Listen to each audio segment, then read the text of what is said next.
বন্ধুত্বের গল্প সোহেল ও রাহুল।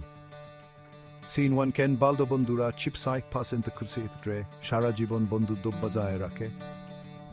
আজ আমরা শুনব সোহেল এবং রাহুলের গল্প। Scene two. সোহেল এক ধনী পরিবারের সন্তান। সুখ সমৃদ্ধির মধ্যে বড় হয়েছে সে। বাবা মা তাকে সেরা শিক্ষা, পুষ্টিকর খাবার এবং আনন্দময় পরিবেশ দিয়েছেন। কিন্তু সোহেল জানত জীবন শুধুই সুখ সমৃদ্ধি নয়, পরিশ্রমও জরুরি। সিন থ্রি অন্যদিকে রাহুল এক কৃষকের ছেলে। তার জীবন ছিল ছলেচ আর সংগ্রামে বুড়া। ভোর থেকে সন্ধ্যা পর্যন্ত বাবার সাথে খেতে কাজ করছে। কষ্টের মাঝেও রাহুল হাল ছেড়ে দেয়নি। সিন ভ্যা সোহেল এবং রাহুল দুজনেরই পারস্পরিক ছিল। সোহেল চেয়েছিল তার সম্পদকে ভালো কাজে লাগাতে, আর রাহুল স্বপ্ন দেখ তার